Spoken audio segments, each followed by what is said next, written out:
Yo, Joe. Talking comics, here's your host. It's A Real American Brian.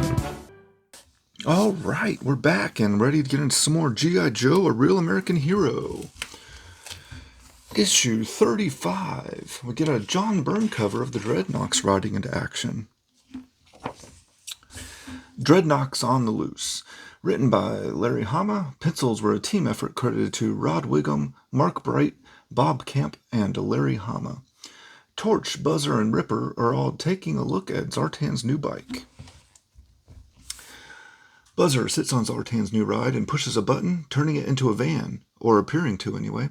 With the advanced holographic system, he decides to take the bike for a ride, and the other Dreadnoks follow him. Rock and Roll, Breaker, and Clutch are cruising in their Nomad, heading to California from New York. When they stop to refuel, the local gas station attendant tells them he wants to enlist to get out of this town. Rock and Roll tries to talk him out of it. Why discourage the kid, Rock and Roll? You sore about us being taken off the active roster? Nah, kids like that join up the same way girls his age get married. They want to get away from whatever it is that's driving them nuts at home. The horrible part comes when they find out they were running away from themselves. Meanwhile, at Cobra headquarters, Zartan is trying to get in to see Cobra Commander. Baroness informs him he isn't seeing anyone until he can figure out who is behind his attempted assassination. Zartan suggests he knows Baroness was involved, then asks if Major Blood is still on Commander's bad list after trying to kill him in Switzerland. Major Blood retorts, asking Zartan what he wants to see the Commander about anyway. Is it about the Dreadnought stealing his new bike? The Joes are discussing and daydreaming about the California waves. They are interrupted as something flies by them. Rock and Roll pulls over. They think they caught a glimpse of 3 bikers. When they examine the car, they see a gouge all down the side of it. And no, it was no accident. The Dreadnoks continue their ride, causing chaos, scaring children in a car, then knocking some hay bales loose and setting them on fire. Before they notice, the Bel Air is chasing them. Rock and Roll is on a mission, flooring the car as he chases down the bikers, running through the flaming hay bales before approaching a tunnel. They see 2 of the Dreadnoks and a semi exiting the tunnel just before them. As they try to get out of the way, they skid out and crash. The Dreadnoks confirm the semi wasn't real and just a projection from Zartan's new bike.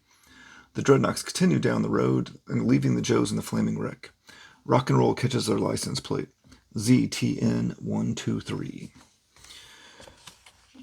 On the same highway, a suspicious bus with the same license plate picks up an elderly woman. The Joes are pulled from the wreckage just in time while the other 2 ramble on about a semi from hell.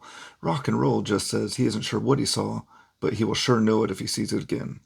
The Zartan bus rolls by the scene, going into the tunnel. The Dreadnoks come up on an Air Force base, and rather than cutting their way in, they decide to use Zartan's new toy to get them in. They extend the holographic field to cover the 2 bikes as well, making them look like a general's car and guards. The Dreadnoks see all the F-15s lined up and begin plotting to destroy them. The 3 Joes begin discussing the ghost truck, and they all saw the same thing. It must be real. Rock and Roll saw something else too, but he can't remember what it is. The Dreadnoks go to town destroying the jets. Torch gets a little too close to a fuel line and causes a giant explosion. The Air Force Base security is sent in to inspect the explosion.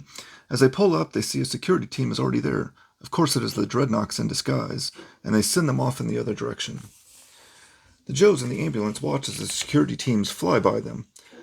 They then see the planes on fire on the runway.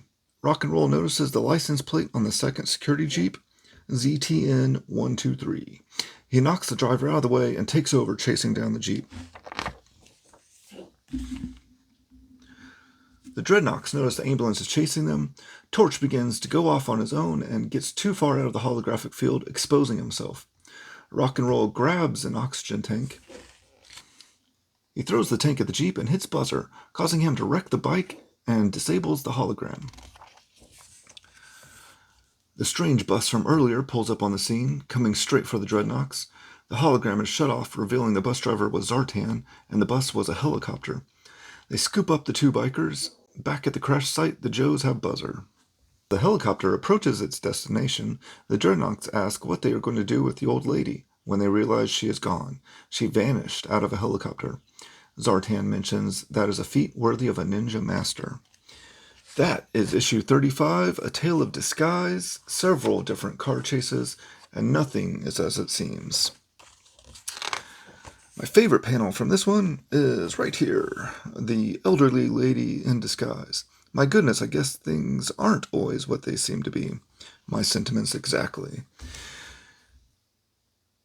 Another great little adventure showing off some of Zartan's gadgets. I'm going to give this one 3.5 flag points. That is issue 35. Knowing is half the battle, and now you know. Subscribe so you don't miss out on the next video where we dive into issue 36. So long from Brian. Until next time, same Brian time, same Brian channel.